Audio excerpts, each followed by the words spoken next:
So, I am more or less forced to take a short hiatus from my channel due to personal dispositions as a result of COVID-19. I don't have the same access to editing software that I did a month ago, so while I can still upload, that necessitates a temporary shift in format.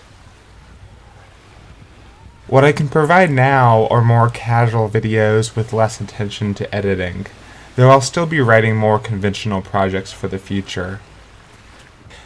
The pandemic is interesting to me because under quarantine, you are likely forced into a period of introspection. I figured since this is YouTube, I might as well embrace the you in YouTube and share my reflections on my life, but more specifically, my journey with film, because this is primarily a film channel, alright?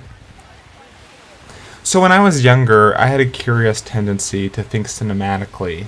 It could have been a result of Star Wars, Toy Story, Jurassic Park, and The Land Before Time movies, but whatever it was, the prospect of making movies was in the back of my mind. Whenever I would play with my toys or play superheroes and pirates with my brothers, I would think what I am playing is more or less a rough draft for a screenplay I would someday write as an adult. This was pretty consistent, too. In fact, during the first half or so of the 2010s, the way I would think cinematically was probably unhealthy and detrimental to my own mental stability. I started looking at each year of my life following my 12th birthday as if it were a season of an autobiographical television show. I was literally writing the show day by day in reality. This was my life, and it was my incentive to make it more interesting. Key events that would define my year would be the 15 or 20 or so episodes that the season would consist of.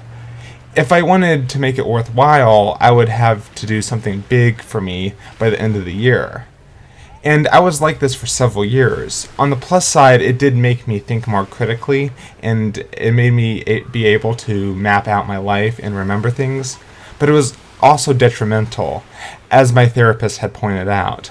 I would overthink, and then I'd overthink about overthinking. And not really for any greater purpose, too. Like, this show would never actually come to be. But within that time, I felt like my depression at times was fabricated, and I was acting to gain the sympathy of others, dramatizing my own life and emotions. I was the actor, and life was the film. The only audience member was God up high. But yeah, that took a toll on me. These quasi-solipsistic views, in part enforced by my limited understanding of film and the outside world. If I were relatively sheltered, I would have to make amends, and this was my way of doing so. Luckily, as I began taking care of myself and did something about my depression, I tried to abandon this mindset and instead turned to film more as a way to channel and cope. Which is why I really got into film after my father passed away. Instead of just making it about me, I saw film as a form of escapism and lectures on the outside world, which would then, in turn, redefine the way I would look at other people and cultures, as well as my own and myself. So while it really wasn't about me anymore, I came to know myself by understanding my position in contrast to everything else. But this wasn't just film itself that led me here, but also circumstances in my life. My first year of college, I was pretty much a loner, but during my second and third years, I experienced a surge of popularity, especially among international students. I had become an English tutor and was involved in a few groups on campus, which in addition to world cinema, led me to broaden my cultural perspectives. I didn't really realize just how different another culture could be, but films really helped me contextualize and put things into perspective. But it's not just cultural perspectives, but also a broader understanding of the socio-political landscape. I'd be watching Iranian films like those of Makhmalbaf, and then tutor Iranian students, and I'd have a better understanding of that culture, for example, as well as their politics and so on and so forth. I think that really has helped shape my outlook on the world for the better. It did take me a while before I really got into films, though. I would say Pan's Labyrinth sparked my interest in non-English films, but after seeing Seventh Seal, I really began digging deep. I think most importantly, I tried to set aside judgments of quality and just explore cinema before shaping my solidified opinions. I came to realize that there were more interesting things to discuss and think about with film beyond, oh, this is good, and oh, this is bad. There is. After seeing Battleship Potemkin, I was really moved, and I started rethinking my own misconceptions about things like the silent era. It wasn't this cute novelty thing so much as it was the beginning stage of an evolution of an artistic medium. But before I really got into films, I was also inspired by a handful of YouTubers in the film scene, or as I call, FilmTube. Initially, there really weren't many videos that I saw or that really existed beyond Comic-Con canon. So I would watch a lot of videos on things like Star Wars. I would watch Red Letter Media and like Confused Matthew, and then the Nostalgia Critic and Jeremy Johns to a lesser extent. Some sort of bad videos in retrospect, but I think it really does take hindsight to recognize that what once was thought of as valid criticisms were just entitled millennials whining about things that hardly mattered. But when you're a kid, you don't think so much about that, and instead you look up to these people with a respectable following, and you assume because they're older and more popular than yourself that they must be right. And they just end up making you feel insecure or feel stupid about your opinions, and it's not really that healthy because you're too naive to realize that they're really not above you. They're really not. What I learned on my own within a few years greatly exceeds a vast majority of what these film tubers talk about. By the time the Avengers came out in 2012, everyone was all over it, and I just didn't get it. I didn't really know if something was wrong with me for not appreciating a cultural marvel, or if these film tubers were just part of this shallow hive mind with little interest in film beyond the Comic-Con canon. Now, I don't want to shame anyone for liking Avengers, because I get they can be part of people's nostalgia. But my point here is that these people that I looked up to really didn't have all that much to say. Which is part of the reason I am currently working on a video for Phantom Menace. I think dipping into popular media is important to do so from time to time, especially if you really want to shift discourse around like I do. But there was something alluring to FilmTube despite how insecure it can make kids.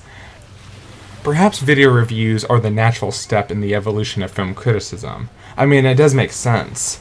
But just that what existed before really wasn't sufficient. It was just angry nerds on the internet.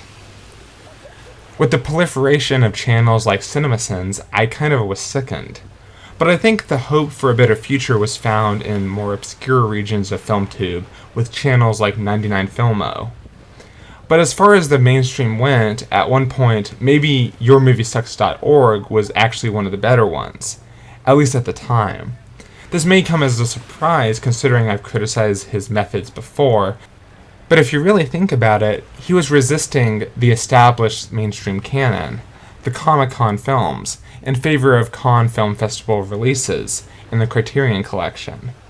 If you compared his top 10 list to those of Chris Stuckman or Jeremy Johns, you'd see a stark difference in taste and open-mindedness, which sort of inspired me in a way about 6 years ago, which is why it was a little disheartening to see that channel, Your Movie Sucks, completely miscontextualize everything about my critique of him.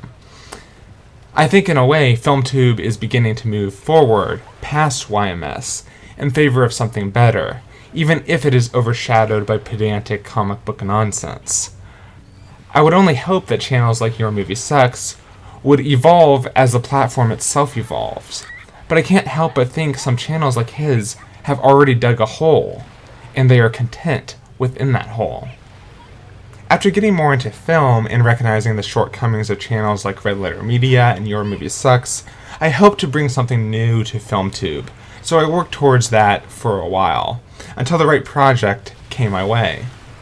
But I had wanted to make a YouTube channel for some time, but I waited until I felt I was ready, and it was necessary. Now, I have delved into film academia here and there, but all honesty, there is a whole lot I do not know, and I have not read. I am not going to pretend otherwise. I have my limitations, but I want to continue to grow, or perhaps years down the line become an influential voice for film tubers, much smarter and more analytical than myself.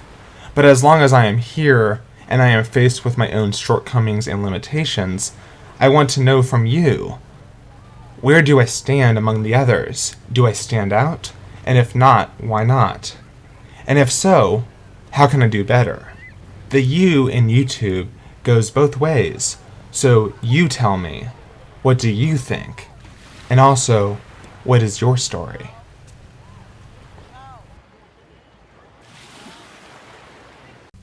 Special thanks to my patrons Yakova Genoy and George.